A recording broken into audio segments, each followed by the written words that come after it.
in reverse alphabetical order. First, we have our AG, Alan Wilson.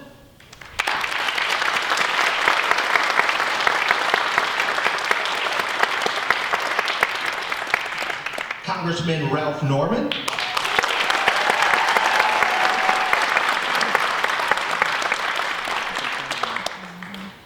Congresswoman Nancy Mace.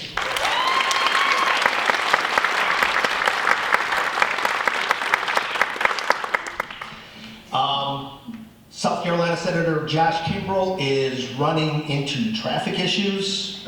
We all know 521, so we'll come here when he arrives. And our first podium is our Lieutenant Governor, Pamela Evan.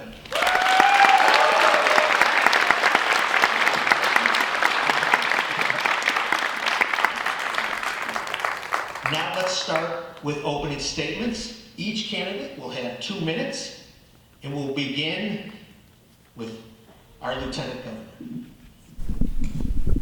Well, good evening. Thank you so much for the club for putting this on, and thank you all for being here tonight.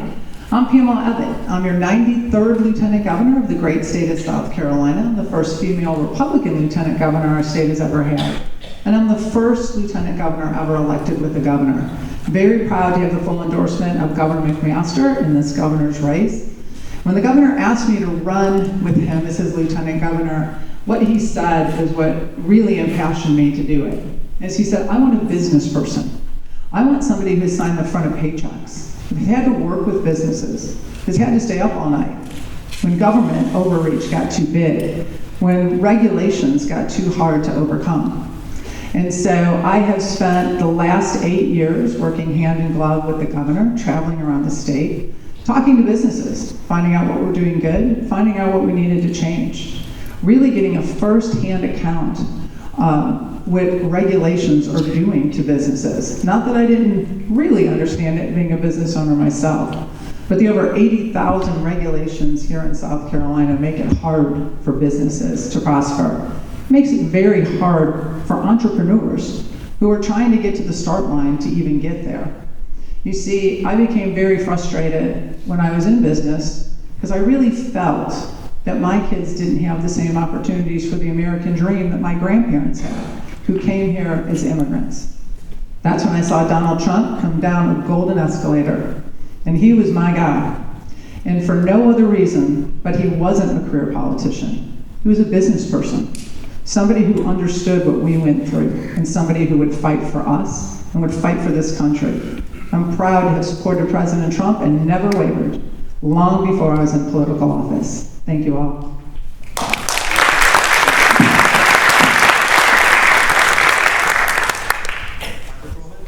Thank you.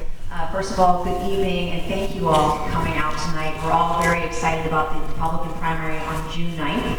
In 1995, I dropped out of Stratford High School in Goose Creek, South Carolina. My family's from here. My family's been here for hundreds of years, but when I dropped out of high school, my mom was a teacher at my high school, and my dad was a retired general. And my parents said to me, Nancy, if you're gonna stop going to school, you have to start going to work, which is when I took a job at the Waffle House on College Park Road in Ladson, which is exit 203 when you're coming into Charleston. And I learned about the value of hard work, because my parents said if you make a mistake, you must learn from it. I would eventually get my high school diploma and would go on to the Citadel to become the first woman to graduate from the Citadel, the Military College of South Carolina, 26 years ago. And that is a college where we don't burn the American flag, we salute it. And I learned about patriotism. I learned about God, I learned about country, I learned about service, I learned about the value of hard work. I learned that when every obstacle is against you, when the world is coming after you, when the establishment is coming after you for something you're doing, you can win by being truthful, by being honest, by having integrity, and holding people accountable. And all of a sudden, I found myself in Congress 5 years ago, and that's all I've done, is hold people accountable, while also delivering results for the state of South Carolina, to include the largest infrastructure grant in state history. But I could not do this or be this successful if I didn't have God by my side, if I were not a believer. And I want to share with you tonight, right before I came up here this afternoon, sitting in all of that traffic, I was sitting with my father who's not doing very well. And this afternoon I witnessed my father accept Christ as his Savior, just as I did 6 years ago. I feel great peace with where my family is and where my father's health is. I feel great peace tonight because I witnessed it. I saw that because that happened to me 6 years ago myself. So I love you. God bless you. And look forward to this conversation tonight. Thank you.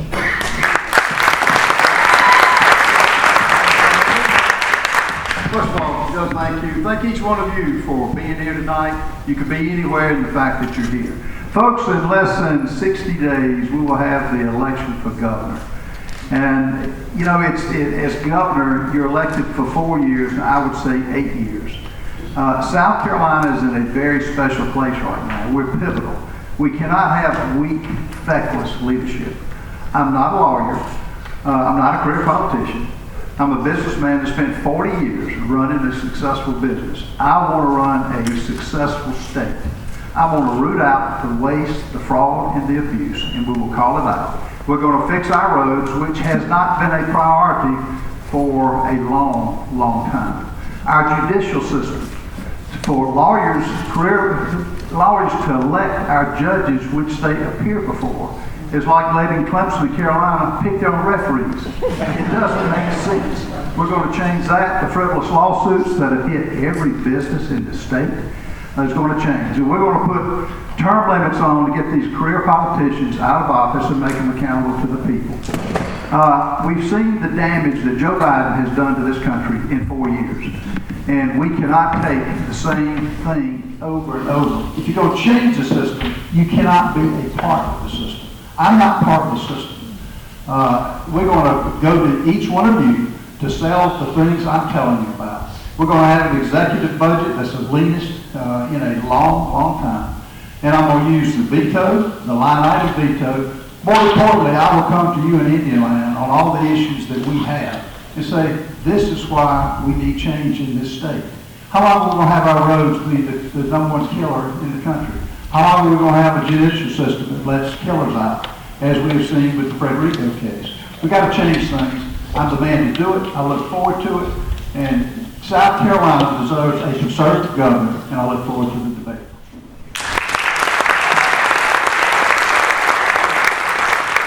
Mr. Allen Wilson? Good evening, everyone. It is so great to be here tonight. First off, I want to give a shout out to my wife, Jennifer, who is sitting on the front row here tonight. And I also want to give a shout out to Mike and Sharice Rickenbaugh. Many of you know that my son has 2 names on it. My name is not Wilson Rickenbaugh, it's Alan Wilson. But I made a decision several months ago that the governor who gets to choose their running mate, lieutenant governor, should have the lieutenant governor be chosen by the people of South Carolina. So I announced Mike 3.5 months ago, and you're going to get a chance to see him. But Mike, raise your hand so they can see who you are. But I wanted y'all to know that Mike Rickenbaugh is my running mate. Folks, I'm a 30-year combat veteran. I've served overseas in the Middle East. I have led soldiers in life and death situations. I have been in combat, and I've had to make the decisions where if you make the wrong decision, people could die. I've been a 30-year prosecutor, protecting families, being in the courtroom. About 18 years ago, I prosecuted a case in which a young woman had been sexually molested by her grandfather, and we took him to trial. He got sentenced to 18 years in prison. And as we were walking out of the courtroom, she started to cry, and I asked her why she was crying. She said, "Alan, I'm not crying because I'm sad. I'm crying because I'm happy. For the first time in my life, I'm not a victim, I'm a survivor." And it was at that moment in time, ladies and gentlemen, that I realized that a person, a group of people working together, can give a voice to people who have no voice, who can empower people who are powerless, who can hold bad people accountable. And that's what I've done as Attorney General, from defending President Trump all the way to the United States Supreme Court, to going after Mexican drug cartels, to defending your parental rights, your religious liberties, your Second Amendment rights, your right to live your life the way that you choose. I have defended our state in the breach. I have been there. I have led from the front, not just in a combat zone, but in the courts of land around this country. I have defended businesses and the right to people to run the businesses the way that they want. This is a job interview. The next 2 months are an opportunity for you, our bosses, to evaluate us. I am asking you to hire me to do a job. and I look forward to serving you as your next governor. Thank you, and God bless you all.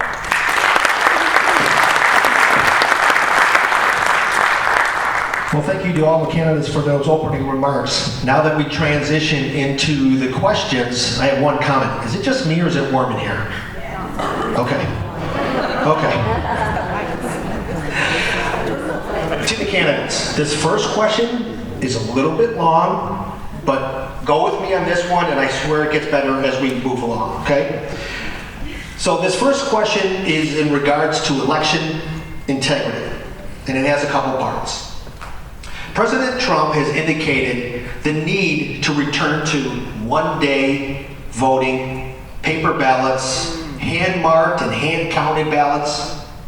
Our own state constitution indicates that ballots need to be counted in public, and they're not.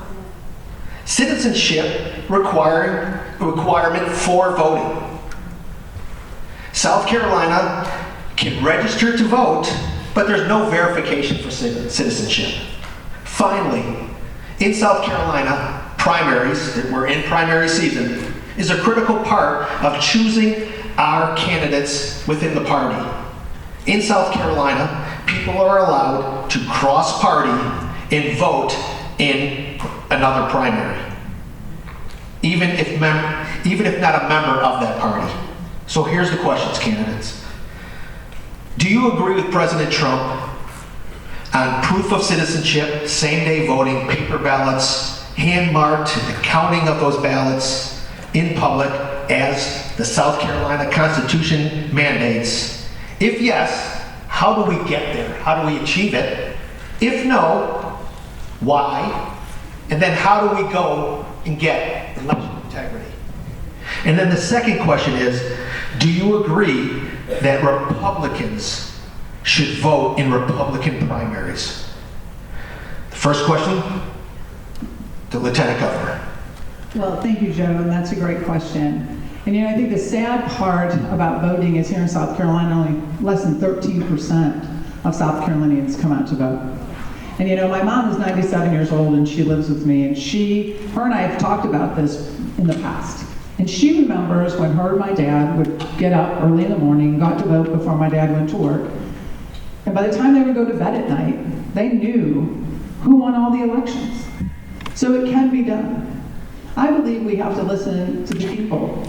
If this is what gives people the confidence in the voting process to come out and cast their ballot, then I would stand with them. I absolutely believe that you have to be a citizen to vote in an election in this country. That's common sense. Although we know that common sense is not so common anymore, and is really a superpower for most.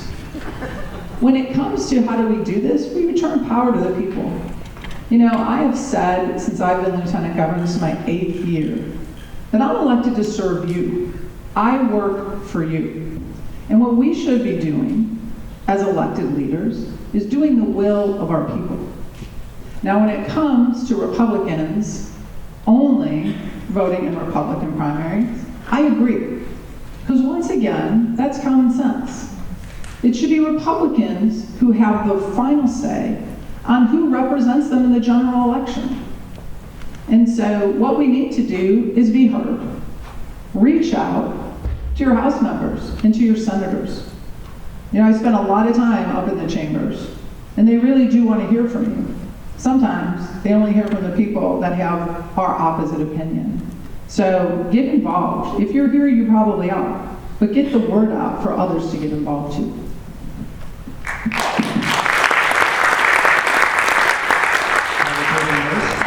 To answer your question, yes, I support Donald J. Trump yes to Republicans voting in Republican primaries. The number one threat to democracy and threat to election integrity in the state of South Carolina today are open primaries.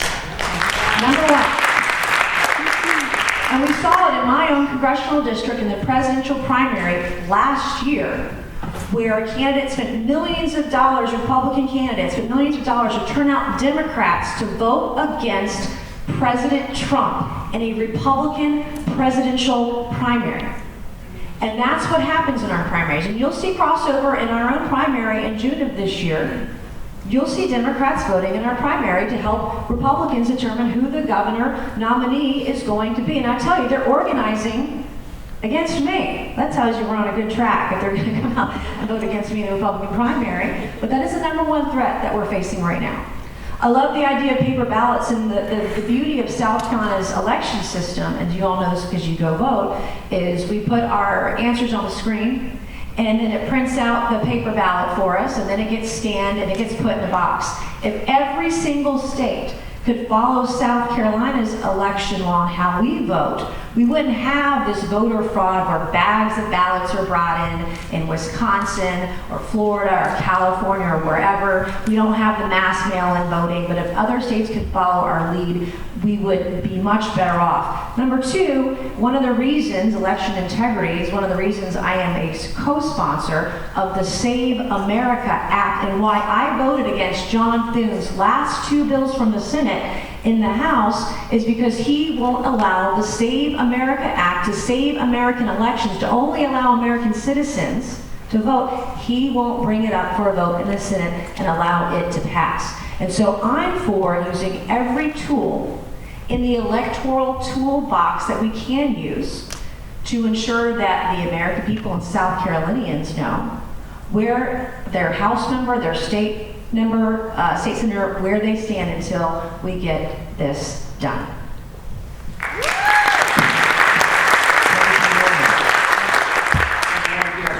We're going to close the primaries to having Republicans vote and Democrats. We're going to verify that. Second, we have got to get to a point where we pass the Save America Act.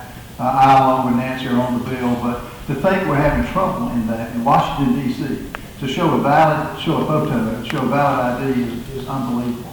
South Carolina is not immune from having problems. Our own election commission spent $3 million that were unaccounted for. And that's where my forensic audit of every agency in this government is going to uncover any waste, fraud, and abuse. And it's happening here in probably more than we know. It's just not in Minnesota. If we don't have fair elections, we don't have a democracy. We don't have a republic. And so we've got to put our foot down and start the process. And we've had some weak attempts at closing the primaries, but we got to follow that through. One thing you will find out about me, I use my voice. That's one thing that separates me from anybody else on this stage. I will take it to you and get opinions on what you think and actually put something on paper that you can look at and verify. And we'll get behind it. The bully pulpit is so important on such an issue as this. I tried to get, this was 2 years ago when Biden let 15 to 20 million illegals in this country, to get a list of current people who have registered to vote in South Carolina. Crickets, couldn't get it. I said, well, give me, it was too much trouble. I said, well, give me the last 2 years. Crickets. Give me the last 1 year. Crickets. That's not going to happen with Ralph Norman. We're going to call them out. We're going to get who's on the rolls to verify that they are who they say they are. Biden was giving out Social Security numbers like peanuts, and we got to put a stop to that. So I look forward to having this. If we can't get together on this, and if we can't have the legislature to get behind us, then we'll lose our sovereignty as a state. So I look forward to it.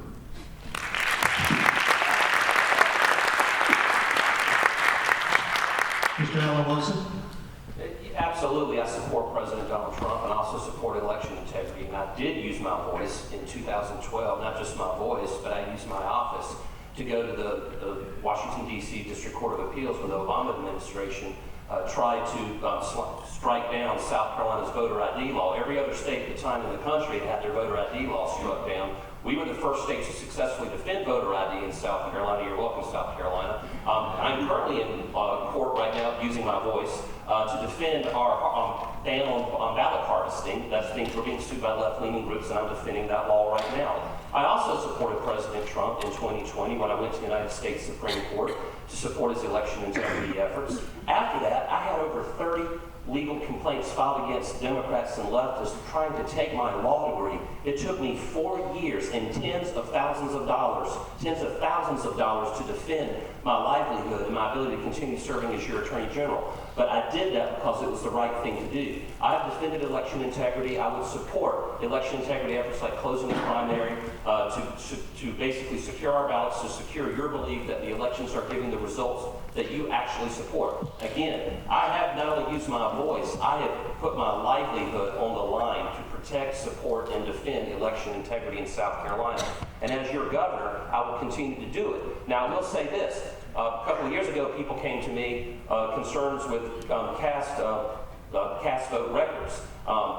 We looked at the Constitution, we looked at the state laws, we said the laws are written the way that they are. And as a conservative, I follow the laws the way that they are written, not the way that I wish that they were written. We told folks who wanted those revealed, you need to change the law and then you can do it. There was a lawsuit brought, the court agreed with the opinion that we gave. And so at the end of the day, as a conservative, my job is to protect and defend the Constitution. As governor, I will drive the policies that promote election integrity and continue to defend those as your next governor. Thank you so much. Before we get to question number 2, I've been told that Senator Josh Kimbrough is here.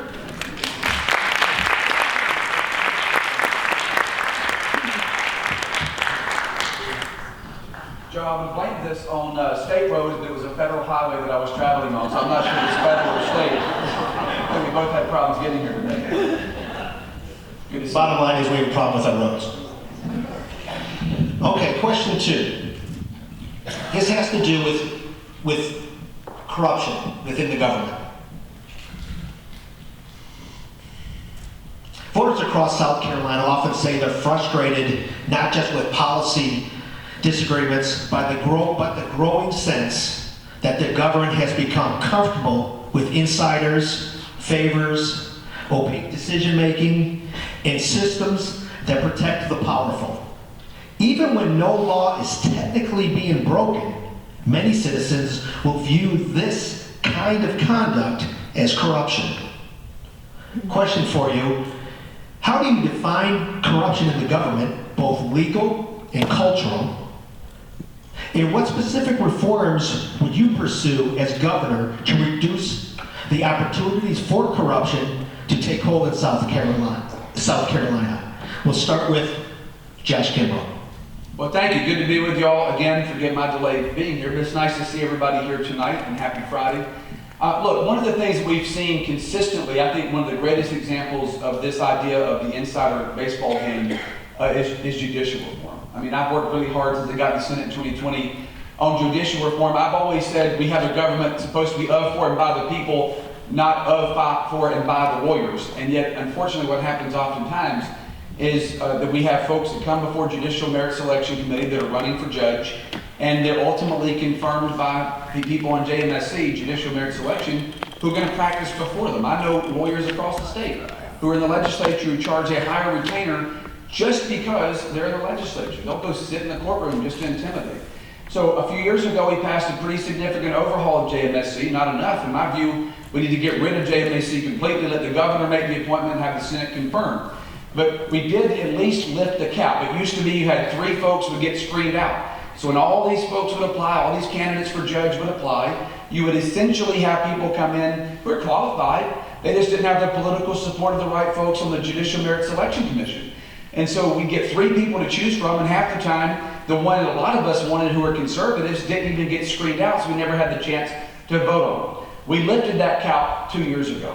So we've had significant JMSC reform. We've seen a more conservative court as a result. I mean, when I came into the Senate, you had Don Beatty, who was the Chief Justice of South Carolina, who kind of makes Sonia Sotomayor look like a conservative.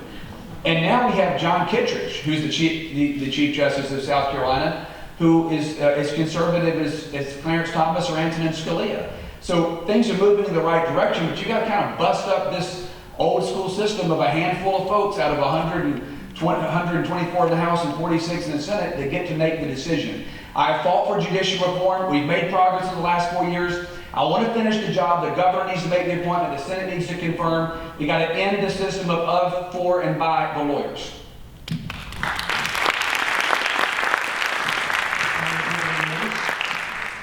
Corruption is the problem and transparency is the cure. If you could see what goes on behind the scenes in this state, it would make you sick. And I think looking at some of the examples that we've had, I don't know if y'all saw last week, but there are state senators allegedly that are being investigated for a pay-to-play scheme with trial lawyers. You have lawyer legislators who are picking the judges, and the lawyer legislators have cases in front of. The lawyers subsidize or pay for and give to the campaigns for the solicitors that are doing these cases before these judges. And so the whole system is one giant pay-to-play system. But we have to shine a light on it. And one good example of how I did that, I would ask you to Google Kristen Graziano. South Carolina is not supposed to be a sanctuary state. We banned sanctuary policies. We don't have sanctuary cities and counties and towns. Well, in 2024, I learned that the Charleston County Sheriff, Kristen Graziano, was not working with ICE and was letting out illegal immigrants who were rapists, murderers, and pedophiles out onto the streets of South Carolina. So I did what I do best, and I got on my microphone and I reminded South Carolina what this woman was doing and how dangerous it was to our communities. In a county that Kamala Harris won by 11 points, I helped get elected a Republican sheriff who started work with ICE on day one. Day one. Thank you. So we need a governor who's going to be strong, and even when the laws are being followed, and hey, this is what we say we are not, but it's happening in our state, we need a governor who will have the courage, who will have the bravery, and who will have the leadership to tell you the truth and fix it. And I'm that girl.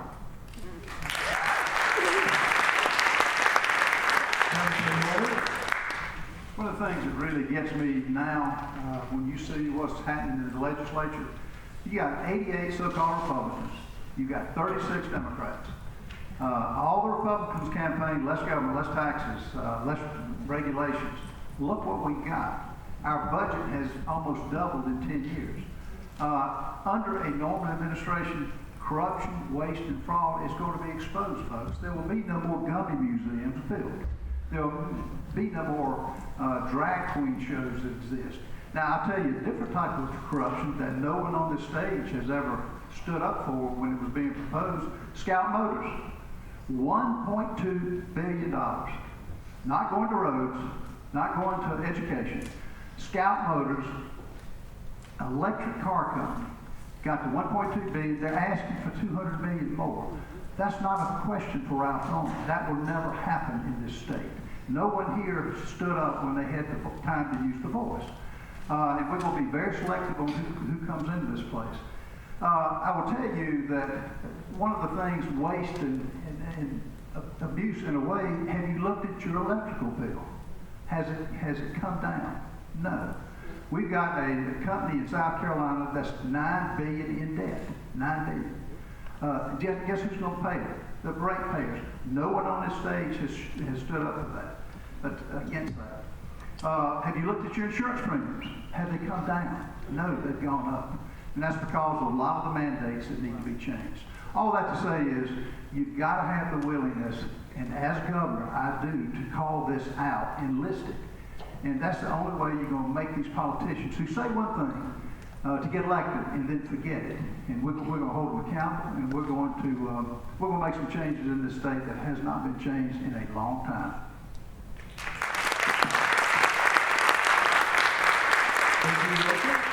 There's a lot of reasons I'm running for governor. One of the main reasons is over the last 15 years, I'm the only person on this stage who actually signed between 65 and 70 indictments of public officials serving in government including half a dozen sheriffs, elected officials in the State House, as well as local governments, including last month 2 Department of Transportation officials. But here's the thing, folks.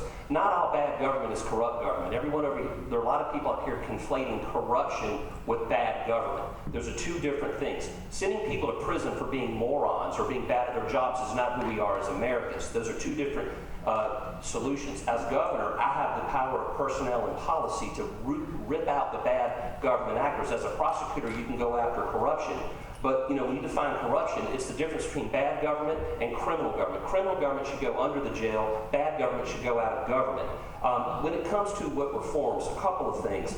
A minute ago, it said that nobody stood up for the ratepayers. I actually sent the CEO of SCE&G to prison and prosecuted that individual for leading to that debacle with VC Summer. I actually was a voice for people here when CILFAB was brought in, and I didn't hear anyone speaking up about CILFAB. So we're talking about it now. One of the things that we can do as a state government is we can bring in innovative technologies like blockchain technologies, artificial intelligence, the Internet of Things. Right now, we are operating 30 years behind other states on how we administer government. It's like we're using a flip phone or the horse and buggy when we should be using a smartphone. We can use AI and blockchain technology to track every single dollar from the second it is appropriated at the General Assembly all the way down to the second it is spent on a road, a bridge, a school, or a hospital. You'll be able to see where it is. It will deter fraud, waste, and abuse, and we will use that through the Families First Audit Initiative, which Mike Rickenbaugh and I will run, which is our version of DOGE, because we want to put families back in charge of government, and we're going to use innovative technologies to hold government accountable the way I've done prosecuting it as your Attorney General. And lastly, our Lieutenant Governor. Well, thank you, Joe. That was a great question. I love that you said real and perceived when you were talking about corruption. As your next governor, I will never stand for corruption in office or corruption anywhere in government. When I became lieutenant governor, I owned a large national company, and I completely divested from that company because I never wanted anyone to think that for 1 minute I was going to use my public service office to have personal gain. Even though we didn't do government work, perception is reality to everyone. And that's why we're talking about judges. I am the only candidate on the stage that has gone to all 46 counties around South Carolina and have sat down and talked with people just like this, with a meet and greet or a town hall. Because my dad used to have a great saying, you have 2 ears and 1 mouth for a reason. Use it. I wanted to hear what people wanted. And judges were talked about all over this state. And you're right, we have to change that. And the governor and I have been talking about that change for over 2 years now. We like the federal approach. We think that the governor should appoint and the General Assembly should confirm. It should be based on criteria. Do you have the qualifications to do the job? It should be term limited. And we should have a review process. Because all of us have been brokenhearted when we've turned on the TV and we've seen rogue judges who have let career criminals out of jail, putting our law enforcement officers at risk time and time again, arresting the same people. We need prosecutors who are willing to prosecute. And if that means we need more prosecutors, then that's what we have to do. The backlog for these prosecutors in some areas, I've listened to candidates for Attorney General talking about the fact in some counties there are 6,000 cases backlogged. We can do better and we will do better when I'm your next governor.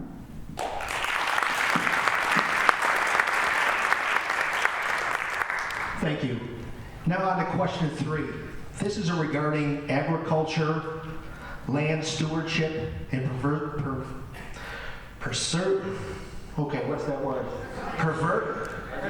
Thank you.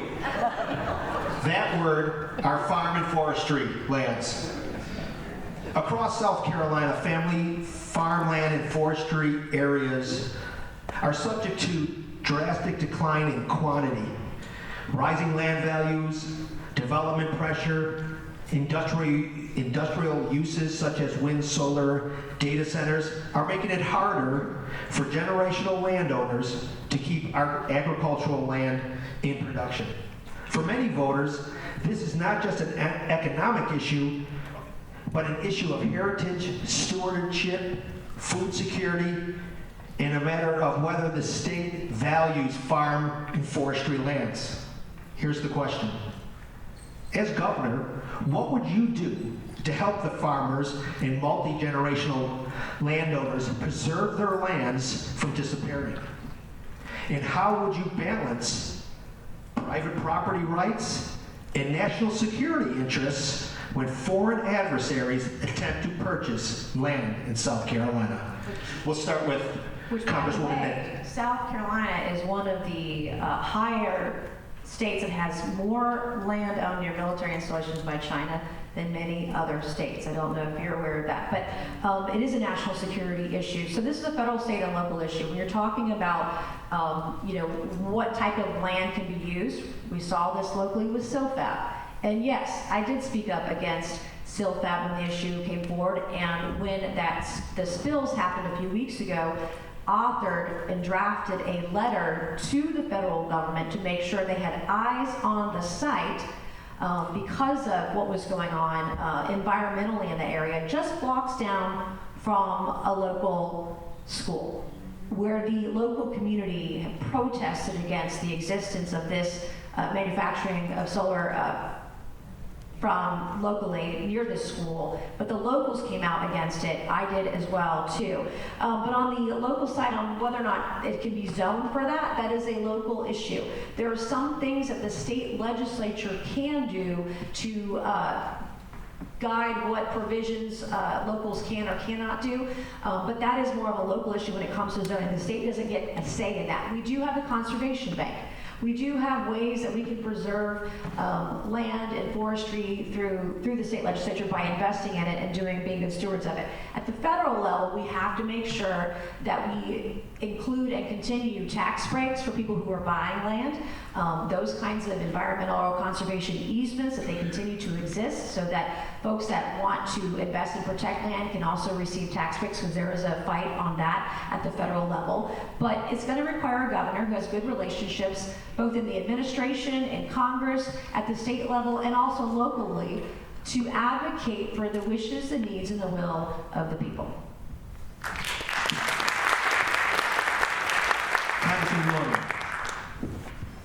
First of all, when China is buying land in South Carolina, many of them near our military institutions, we're going to get them back. But we're going to make regulations so hard on them so they can't do anything with it. As it relates to farmers, I'll relate a story I had with Sonny Perdue. We were trying to make the farm bill better and trying to make it more affordable. 78% of the farm bill is SNAP program, but people add things onto it. And we were trying to make it better. And he said, well, Norman, we can, I'll equate it to an airplane. And he was a pilot. He said, I can turn an airplane slowly and do a 360, or I can rip it around.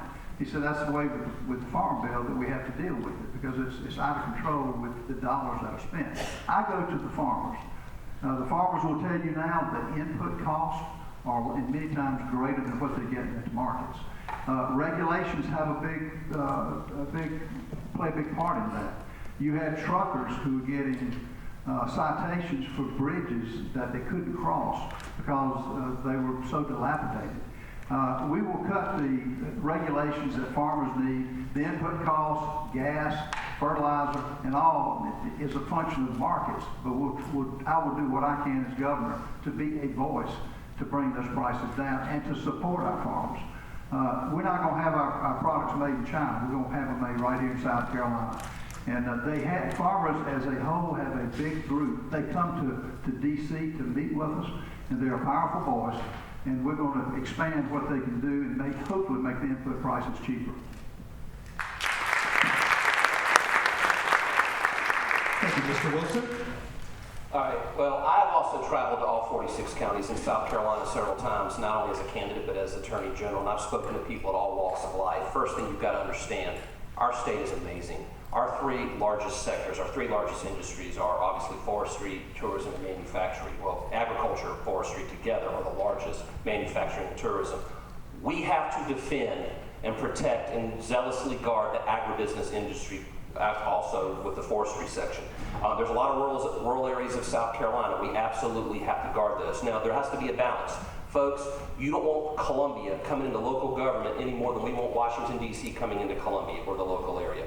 It's right church, wrong pew at times. But the state can do general guidelines. We can do guardrails. There are tax incentives. The state has control over the conservation bank. We have the ability to incentivize local governments. But at the end of the day, local governments deal with zoning ordinances. But we have to protect and defend the constitutional rights, the property rights of all landowners, whether they're an agribusiness or any of you. You should be able to use your property the way that you want. I do agree that China is an existential crisis to the threat and security of the United States. I've been dealing with this with China and Mexican drug cartels piping in hundreds of millions of dollars of fentanyl and other types of drugs into the state. I've been working with local, state, and federal officials going after these folks. There's things going on right now I can't even talk about. So when I do understand how dangerous China is, and they are buying up land. We have Savannah River Site, we have several military installations. China is buying those that property up. As a state, we can legislate against that. We can put in legal guardrails. We can work with local governments with incentivizing them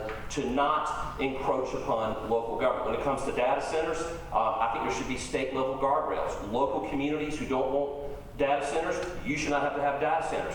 Local communities who do want data centers, there could be guardrails there that protect from the noise, light, and environmental impacts that they pose to local communities, if those local communities even want them there. But we can have a balanced approach to doing this. Thank you. So, as I traveled around the state, I had roundtables with farmers from all areas, all corners of the state, to hear what their challenges were. I'm proud to say that Governor McMaster and I have doubled the amount of land conservation trusts in our state's history, because it's important for hunters and fishers and hikers, for our grandchildren, to see South Carolina through the same lens that we see it through. I've also committed to farmers and forestry that I would have a liaison directly in the governor's office, working with them every day. Because ag and forestry arm wrestle hospitality and tourism for the #1 revenue generator in our state. Our farmers work so hard.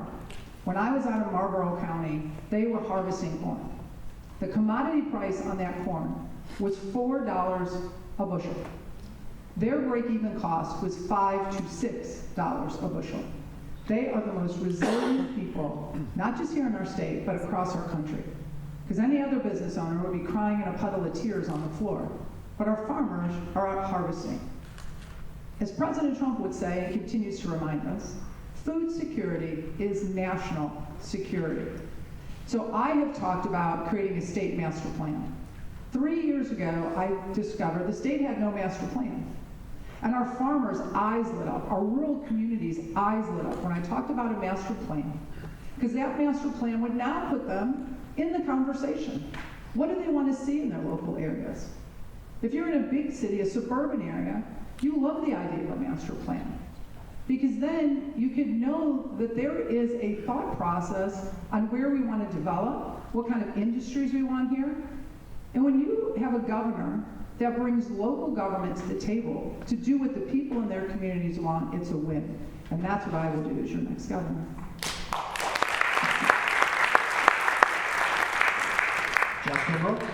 Well, thank you. One of the things that's unique in my position being in this race is I'm still a sitting member of the Senate, so I have to actually vote on all this. For me, it's not just theoretical. It's not just here's what I might do, here's what I have done.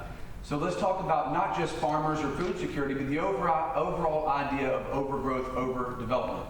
Look, I'm a native South Carolinian. I was born and raised here. My family's been in the state since 1746. We've been around a while, and I've watched the state explode in population, and we like the growth it brings, the opportunities, the new places, the new stores. All that's great, but there's got to be some kind of management of that and some kind of plan to preserve our character and our culture. So 3 things I've worked on even in the last 2 years in the Senate. I worked with Senator Tom Davis out of Beaufort. I co-sponsored legislation with him called concurrency. This basically takes a statewide approach instead of just letting every county kind of cookie cutter it and say we're going to put together a plan to make sure that growth does not outstrip the roads, doesn't outstrip the schools, that we're not just paving over paradise to put up parking lots and parking decks. And so what we are trying to do now is get a grip on it. In Spartanburg County, where I represent now, very much like here in your area, we have had county council consistently just approve housing developments to approve them. We saw a 450 housing development go onto a road that was made for a farm tractor. That's insane. So growth is good, preserving private property rights is good, but concurrency is a way to be sure we don't grow beyond our ability to contain it and preserve the culture. Further, we talk about data centers. Data centers are coming into the country. Frankly, I'd rather have data in South Carolina than in South China. But we got to do it in a way that it doesn't overwhelm the system, that it's not raising your power bills, that it's not gobbling up all the water. So I've supported a bill also with Senator Davis to actually put those guardrails in effect to be sure your utility rates can't go up, water's not overconsumed. We want South Carolina to grow, but we have to grow responsibly in a way that preserves our culture, our heritage, and the natural beauty that is our great state.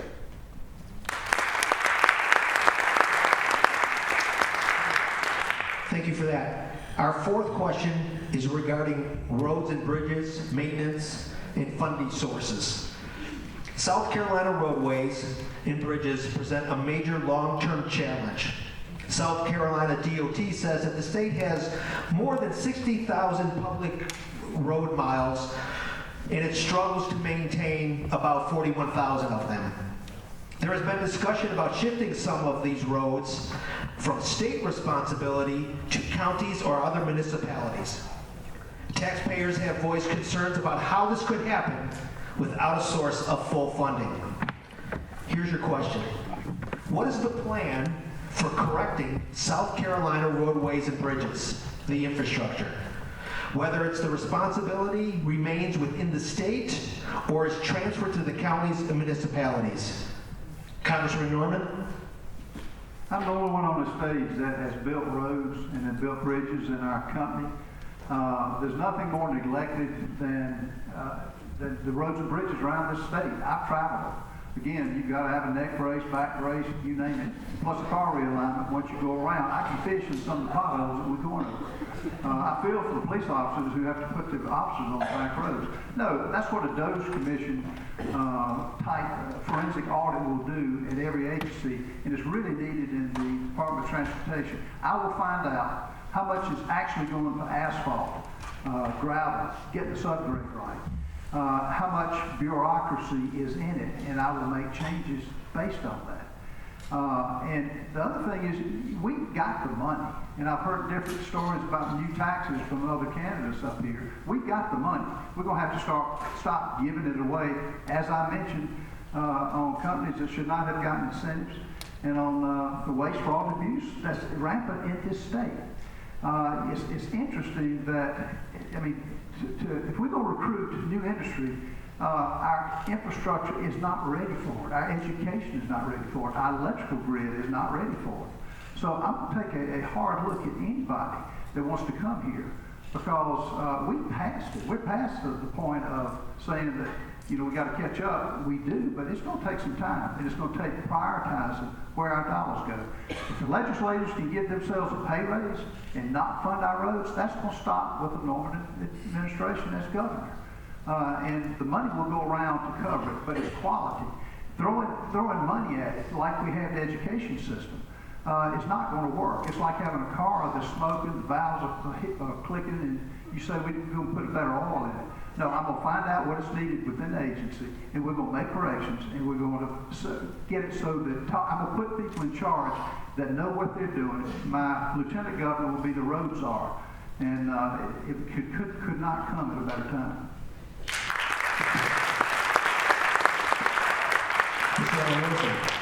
Ladies and gentlemen, I said a few questions ago, we talked about how South Carolina is woefully behind the power curve when it comes to technology, innovative technology used to track funding. Obviously, that is true when it comes to funding of infrastructure projects like roads, bridges, hospitals, schools, even electrical grids. We need to use innovative technology, blockchain technology to track that funding, but we also need to be more innovative in how we think about funding infrastructure. Who's the largest landowner in the state of South Carolina? The state of South Carolina, all of you, all of that interstate space between the interstates on the north and southbound lanes of I-77, you own that. Why are we not using that, like on I-95, I-85, and other interstates to go through the state? Why don't we create tolled expressways and let our friends going from New York to Miami help us pay for our infrastructure by getting on those expressways between the interstates? Why are we not doing land leases to telecommunication companies laying fiber optic cables and natural gas companies or energy companies laying natural gas lines on the easements along the interstates and collect a fee from it? Remove the federal impediments to rest stops, and let's put Circle K's and Sphinxes, and if we can put a Buc-ee's on there, Mike Rickenbaugh will put one there too, and collect revenue from people driving through our state. We can do things that are so much more innovative, but we're not doing it. We have 15 rest areas right now we could do pilot projects on that would generate hundreds of millions of dollars. And I absolutely agree. Fraud, waste, and abuse is leaking all over the state. I personally have indicted multiple members of the Department of Transportation for that very thing. That wasn't bad government. I'm talking about corrupt government. But when you have bad government actors in various state agencies that are lazy or inefficient, you can't put them in prison. That's not corruption. That's bad government. We got to get those people out. That means the governor should be able to appoint the Secretary of Transportation, not a commission as it currently is. So we got to reform how the Department of Transportation is currently basically made up. And by reforming it, you give the governor more control, and the governor is more accountable to you than tens of thousands of government employees. So that is where we start.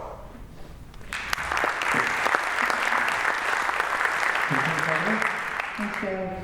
Well, as a business person, I look at everything through a business lens. And this year in our executive budget, the governor and I asked for $1.1 billion in infrastructure money to accelerate roads projects. Because anybody will tell you that time is money and that time kills deals. And so we know every time one of these projects are not completely funded and it drags on, it costs us more money. It means that less roads are getting fixed. We need to come up with public-private partnerships. You know, we see them in other states. We have zip lanes that people could bypass to go through, and if you have plenty of time, you don't have to. But that puts money on our roads that aren't taxpayer money. So it gives us more to do with. My idea of a master plan. As your next governor, a master plan would put DOT, would give them the ability to targetedly place money where we're going to develop, in what part of the state, and how great would that be to start playing offense on infrastructure instead of defense. Now, when it comes to regulations, thank you so much to President Donald Trump and the One Big Beautiful Bill. Because in there, what he is trying to do is strip away federal permitting. I've talked with Justin Powell, our Secretary of DOT. He is working hand in glove with Secretary Duffy right now to make sure that we can eliminate federal permitting. And when we do that, we can get more accomplished in a shorter amount of time. You see, I'm the only person that can look at this through a business angle because I've done it. That's what I spent the majority of my life doing. And that's how we'll run this state as your next governor.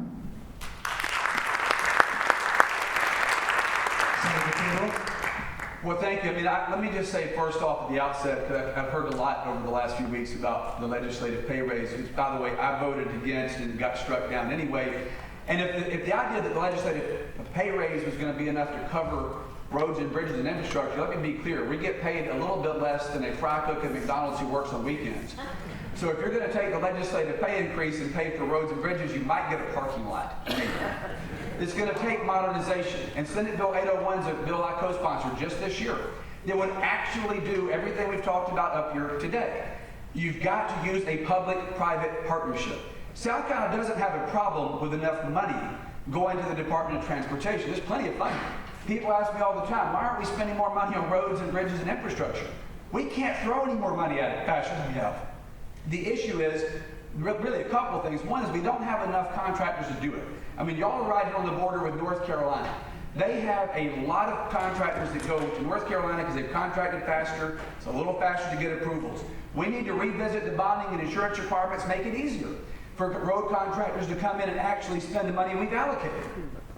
Further, in Senate Bill 801, not only do we address that, we have the opportunity to go and use that public-private partnership to add additional lanes. So you look at 85, which I think the president should declare that a national disaster area. If you go from 85 from Charlotte to Greenville.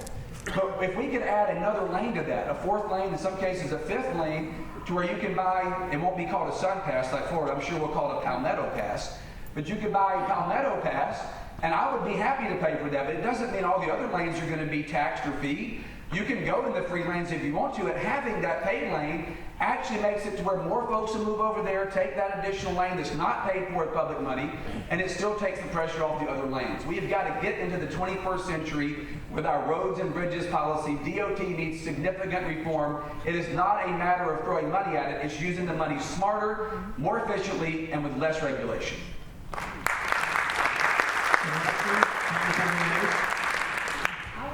How my roads are. Let me do my roads are.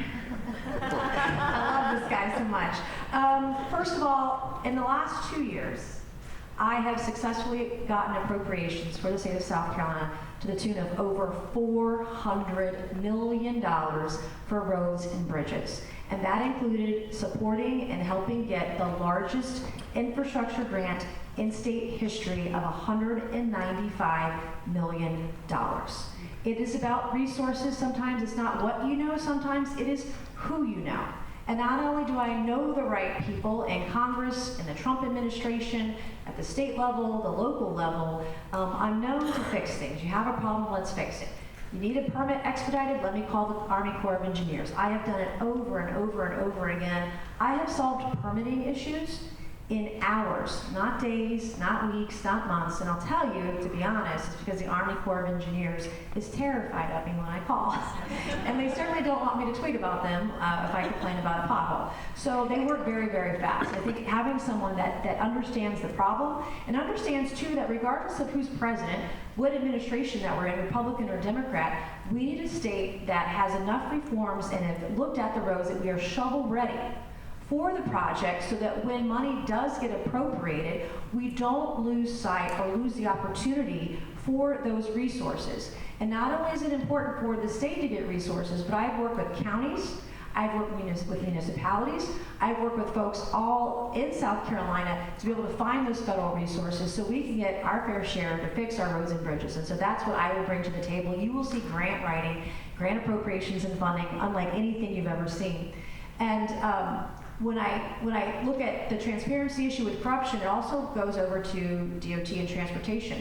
I don't know if you've tried to request a pothole to get filled lately, but if you do, if you can find it on the SCDOT website, good luck figuring out when it's going to get filled, because it just goes into a black hole. So we will make it the most transparent DOT South Carolina has ever seen. Thank you. This is our fifth and final question, and it's everybody's favorite subject, taxes. The state has had considerable large surplus in tax revenues for years, and according to some metrics, South Carolina is one of the highest tax states in the Southeast. Citizens have been promised a reduction or an elimination of tax burden. This question is very simple.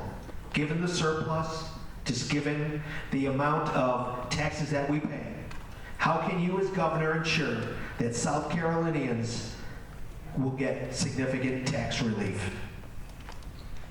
Thank you for that question. This is something I've been talking about in great detail for the last year. First off, we don't have a revenue problem in South Carolina. We have a spending problem. Over the last 76 years, there have only been 8 years where the state government spent less money from one year to the next. The other 68 years, we spent more. In fact, the last 2 years, we spent more money by double digits. Over the last 10 years, had South Carolina capped spending, our spending rate, which is about 6.5%, had we capped it to the rate of population growth and brought it down to about 3.2% over that same 10-year period, we could have returned nearly $20 billion in permanent tax cuts to people like you. Over a 6 to 10 year period, I think we can eliminate the income tax, and then that revenue would be replaced when the economy grows, because when you keep more money, you invest it in your businesses, you buy things, you consume things.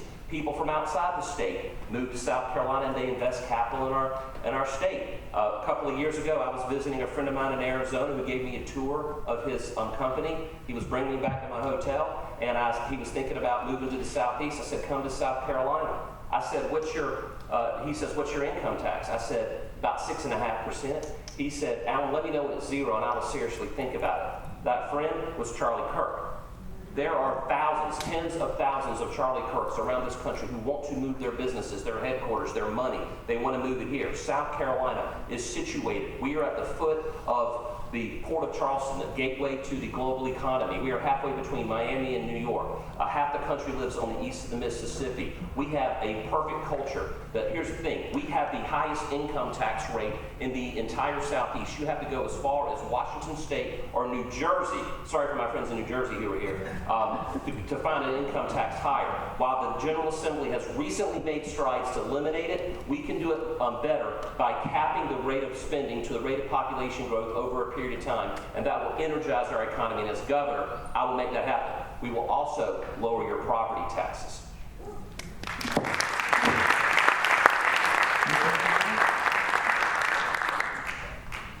So day one for me as governor is to eliminate state income tax.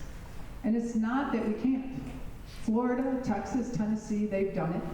A great article came out in Fox Business yesterday comparing 9 states, calling it the Iron Curtain of industry. And, you know, in Florida and in Texas, these are competitors. You know, when you're in business, your competitor could be down the street or in the next state. But if you're a state, every state is your competitor. And what they have done is they've codified into their constitution, they will never have state income tax, they will never have wealth tax, and they will never have a death tax. And that is awfully appealing when people are looking at states. So it's not, should we do this? It's we have to do this. And we're going to do that by reining in spending, just like we do in our homes. You have to rein in spending. The single largest contributor to inflation is government spending. So let's tighten it up. We should tighten it up. We have to lean on technology. If we want to activate SCOTUS, that's my little spin on South Carolina Doge, we have to have technology. That was the single biggest thing I noticed when I came from the private sector into government, is just how behind we were in technology. Most of you are probably, you know, get very aggravated when you go into the DMV office. Do you realize DMV's system is a COBOL system? A COBOL system, you know, developed in World War II for the defense industry. That's what we're using here in South Carolina. We need to lean in. Other states that have leaned in on technology see billions of dollars in savings a year with that investment. That is a great ROI. So it's not a when should we, if we should, it's we must. And Josh, thanks for bringing it up. I just want to say for the record, for the 8 years I've been in office, the governor and I have turned down any pay raise that has come from the General Assembly. It's been my honor to serve you, and I knew what my salary was when I ran for lieutenant governor.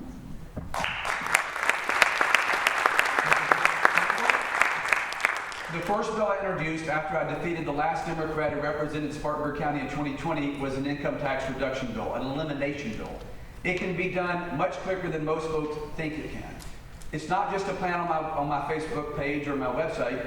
I introduced a bill in 2022 in the South Carolina Senate that would take us absolutely to zero in income taxes, and we could do it within a year. The way you do it is you close the sales tax loopholes. I was in Horry County yesterday before we were all in Florence together last night. There's 14 million people who visit the coast of this state any given year. There are millions of people who visit the upstate for anything from NCAA tournaments to other ball games. We can close the sales tax loophole and actually pay to eliminate the income tax. Let me explain how. How many of y'all play golf out there? It's okay to admit it. Yeah, you wear a master's degree. How many of you play golf well? But the question is, if you go to a private golf course, you won't pay any sales taxes. If you go to a public golf course, you will. If you're into horses, depending on where you buy your feed, you may or may not pay sales taxes. And I can never remember which way it goes, whether it's barbers or salons. But if you go to one of the two folks that cut your hair, depending on their categorization, you may or may not pay sales taxes. If we just close the loopholes and make it uniform across the board, let the tourist help pay for it. We can eliminate the sales tax or the income tax by replacing it with a sales tax. Florida, Texas, Tennessee have all done it. I introduced that here. In fact, the bill I introduced led to a compromise for the largest income tax cut in modern history. $2 billion in income tax cuts that we accelerated this year. I also promised in 2020 when I first ran, and I would complete this as governor, You should never lose your primary residence because you cannot pay a property tax bill, particularly in retirement. So this year I worked with Senator Harvey Peeler, the chairman of the Finance Committee. He and I and the President of the Senate introduced a bill that's now passed the Senate that triples the homestead exemption from $50,000 to $150,000, and we make sure we don't get flooded by doing it. So you say you got to be here at least 5 years to get it. But we are trying to make sure we eliminate the income tax and reduce the property tax. I have led on both in the Senate over the past 5 years.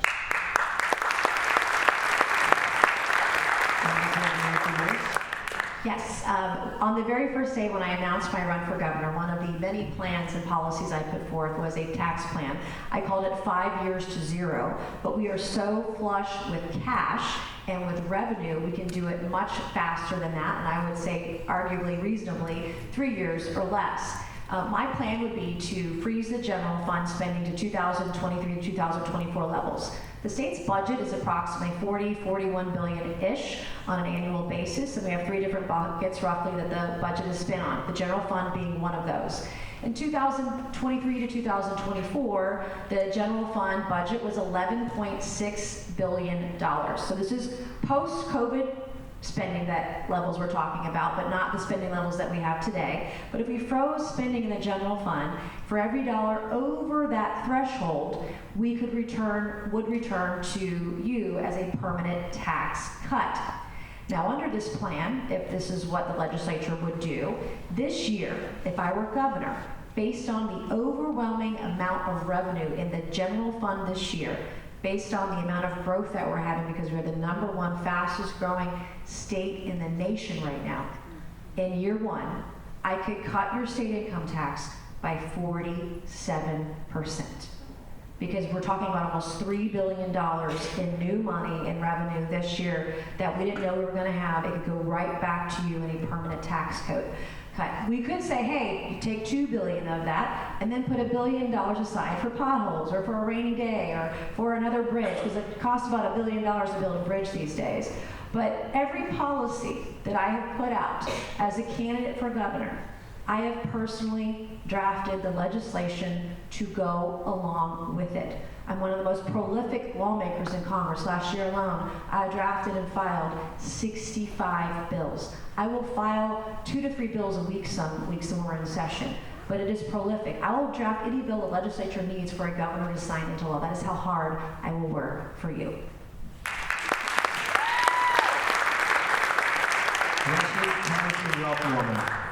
You know, all around election time, all politicians, most, you know, we're going to cut your taxes. Where have you been for the times that you have been in office? Where is this the top priority? There's one person on this stage that's a taxpayer hero by his record. Look it up. 8 years I've been in Congress. I'm a taxpayer hero. Everything I have done is to give money back to you. I don't think money is politicians. It's your money. And folks, it takes courage when you get those calls, when you cut budgets, and they call you and said, we've got, you've cut my particular project. Folks, it takes courage to prioritize that. I will do that. And I've shown it. No one else has got this kind of voting record that I have. And so I say that proudly because I've got the courage to do it. The Senate, the state Senate needs to codify the big beautiful bill. That you get tax breaks on. I don't know why they're waiting. Each one of you needs to call your state senator, codify President Trump's big beautiful bill. It means something to each one of you. I would add, I consider what we're paying, what each of us are paying on our higher electric rates is a tax. What we're paying on our insurance premiums is a tax. What our school system, it takes 48% of every dollar that's made in South Carolina goes to our schools. We're not getting the outcome. That's a tax. All that to say, it's going to take courage to do it. I'm the only one that really will do it. I have signed the front and the back of the paycheck. It's common sense to me as running a business as it is with each one of you. We've got to stop majoring in the minor and put the things back where they need to be. I will cut your taxes. The homestead exemption, we will raise that. It should be. But I'm going to show you where we're going to cut, and I will show you how we're going to do it, and not just make these random statements. We're going to cut your taxes around election time.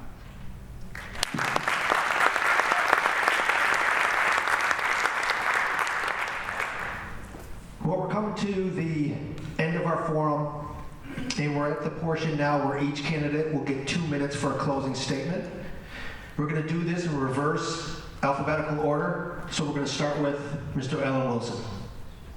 Thank you so much, everyone. I want to thank all of you for being here tonight. I want to thank the moderator, and I even want to thank the other candidates up here. I'm most appreciative to all of you for giving me the opportunity to share my vision for South Carolina. It has been an honor to serve as your Attorney General for the last 15 years. But I'm going to say this. As your governor, my number one priority in everything that I do, and Mike Rickenbaugh's priority as Lieutenant Governor, everything that we do, will to be make living in South Carolina more profitable for your families, to make our economy, to make it more affordable for your families, to make our economy more profitable for your business, and to make your government more accountable to you. Ladies and gentlemen, I've been a combat veteran for 30 years. I've laid my life on the line. I've led soldiers in life and death situations. As a prosecutor, I have sent thousands of child predators, violent criminals, corrupt officials to prison. I have defended your constitutional rights. I have been in court going against the Biden-Obama administration hundreds of times to defend your liberty. Ladies and gentlemen, I am a man of action. I have demonstrated that as a soldier and as a prosecutor and a crime fighter, and I intend to be that kind of leader for you as your governor. What we are doing here tonight and over the next 60 days is a job interview. The office of governor, it doesn't belong to any one of us. It belongs to you, the people of South Carolina. And to those of you out there who've already decided Alan's my guy, I want to say thank you. Thank you for your support. I'm honored. To those of you who remain undecided, I'm asking you for the opportunity to earn your vote as my employer. And to those of you, and there are here, some here who are supporting my friends up here on the stage, I appreciate that. If I'm in the runoff, and the person that your preferred candidate isn't, then I would ask you to consider me as your number 2 choice, because I do think we will go into a runoff. Again, at the end of the day, we need a leader who's a person of action, a person with demonstrated results. It's not enough to say the right thing or vote the right way or believe the right thing or write bills. You have to be able to deliver results, and I have done that as a veteran and as a prosecutor. Thank you so much, and God bless you all.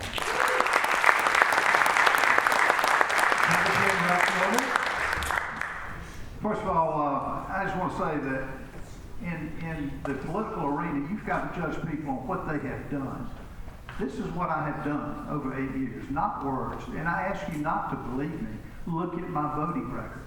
You will see it. Secondly, as I mentioned, we have one shot at this on June 9th. So only 17% of the people will vote in this election. It's all important election. Who we elect as a CEO needs to be somebody that has been in the business arena and that has proven themselves both in the business arena and in the legislative setting. I have done that. And so we've got a great state to save. I know who's coming back to South Carolina. The Madamis of the world of New York. He thinks he can tax his way into prosperity. Guess where those people are coming, folks? To South Carolina. Virginia is getting ready to have a rude awakening. The governor they elected is a socialist. And guess where a lot of these people will come? South Carolina. We've already seen California tags out of here. All that to say is we've got to get this state ready for quality growth. Everywhere I go around South Carolina, the cities and the counties, there's a special heritage that each one of them have. We've got to protect it before we give any of our money away to anybody saying they want to come here. We're going to find out what their culture is and to make sure that we don't lose it here in South Carolina. If we lose it, folks, we won't get it back. And you're making a decision as governor for 8 years, really, with incumbency. So I ask you to look at the record, and I ask you to gauge me on what I have done, because we won't have another chance at this. I don't think that South Carolina, if it has feckless leadership and corruption, waste, fraud, and abuse, folks, we're going to pay a price for it and probably will not recover from it. So I look forward to being your governor. I look forward to making this state the greatest that it can be. Thank you for coming. I ask for your vote. Congresswoman Nancy Mace. Serving South Carolina has been the honor of my lifetime. When I was 17 and I dropped out of school and I was pouring coffee at the Waffle House on College Park Road, I never thought in a million years that a young woman from Goose Creek to be standing up on the stage tonight and be the leading candidate for the governor of the great state of South Carolina. It is deeply and overwhelmingly humbling. What I've accomplished in the last 5 years as a member of Congress has been astonishing. Hundreds of millions of dollars for roads and bridges. I got a sheriff fired from her job. I have exposed illegal aliens in this state. I have exposed corruption to its core in the state of South Carolina. People have lost their jobs for good reason. I've sat in courtrooms with people just like you going through a hard time because at one point in life, I needed that second chance myself. In 2019, I walked into a church for the first time in a very long time. And I didn't spontaneously combust. And I needed a second chance. I was going through some hard times, I had some decisions to make, and the pastor that Saturday night was preaching on Jeremiah 6:16. And it was about being at a crossroads and looking at the paths and walking in the right path, to look for the right path and to walk in it. And ever since that day, since I gave my life to Jesus Christ, I have never looked back. And I've tried to be a vessel for His word in my work, in my family, with my children. I grew up here. I raised my kids here. I'm going to retire here in the greatest state in the country. And I have one speed, and my speed is go. I work, that's it. And tonight, I'm asking for you to put me to work as your governor in the great state of South Carolina. Thank you, and God bless you.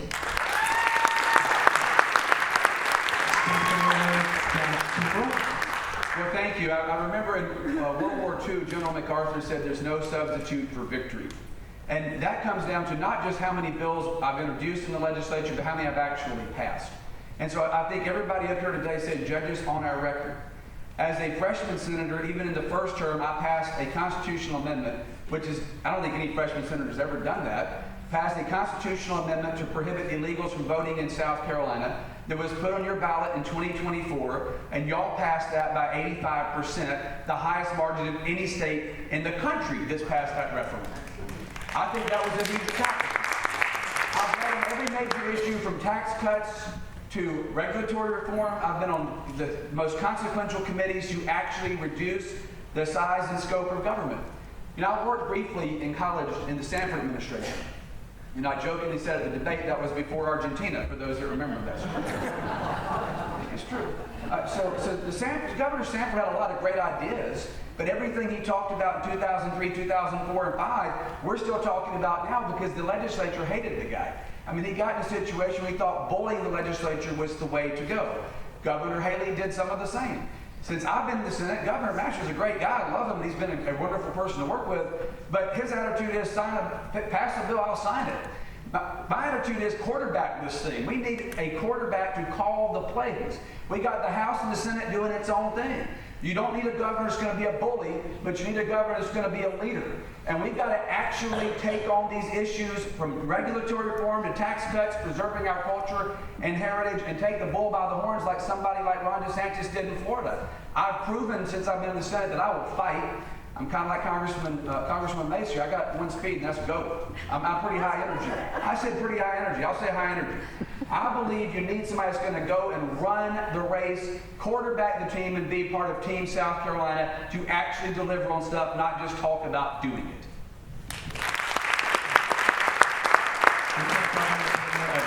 Well, Joe, thank you so much for moderating this. Thank you all for coming tonight. Thank you for this club for giving us all the opportunity to be here and speak to you.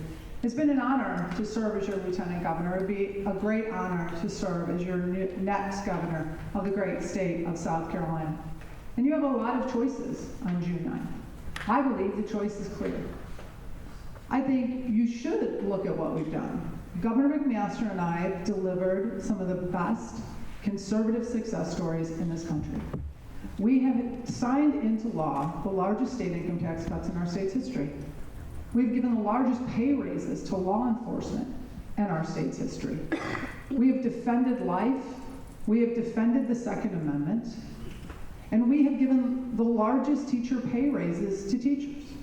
When we first ran for office, we made two very important campaign promises. One, we had the lowest teacher starting salary pay in the Southeast. It was like $33,500. We promised that when we turned out the lights in this administration, that our starting teacher salary pay would be over $50,000. I'm proud to say, with the cooperation of the General Assembly, we were paying our teachers $48,500 at the end of the last legislative season. And by the time we turn out the lights, at the end of our time in office, teacher starting salary pay will be at $50,500, promises made, promises kept. We also promised that we'd have an armed trained school resource officer in every school across South Carolina before we left office. And last year, we completed that campaign promises. Because you see, my dad used to have a great saying about loyalty. He used to say, don't tell me who you are, show me who you are. Because that is a true sign of your character. I'm proud of the accomplishments of Governor Master and I think South Carolina is the best state to live, work, and raise your family. But I do believe our best days with the right leadership are ahead of us. May God bless you all, and may God bless this great state of South Carolina. Thank you.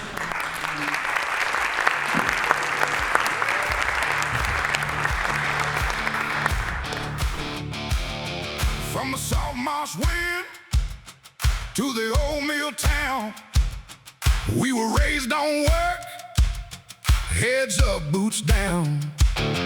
Palmetto moon on a field of blue. We don't bow easy, we stand, we push through. Oh!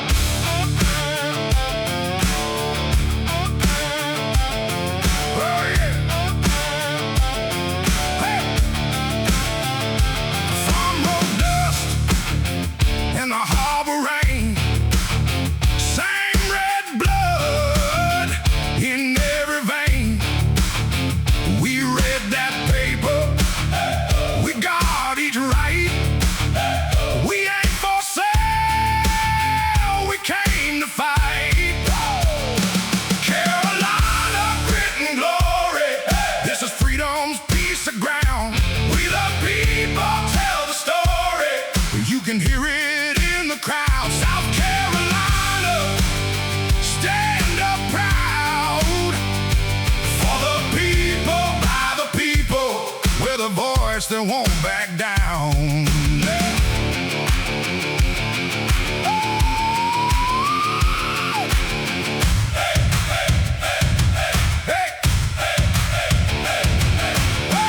Raise that flag high and sharp. Every star on every heart. Carolina roots, deep and true. We keep the power with me and you. Oh yeah, Carolina, grit and glory. Hey. This is freedom's piece of ground. We the people tell the story. You can hear it in the sound. South Carolina, stand up proud. For the people, by the people, with a voice that won't back down.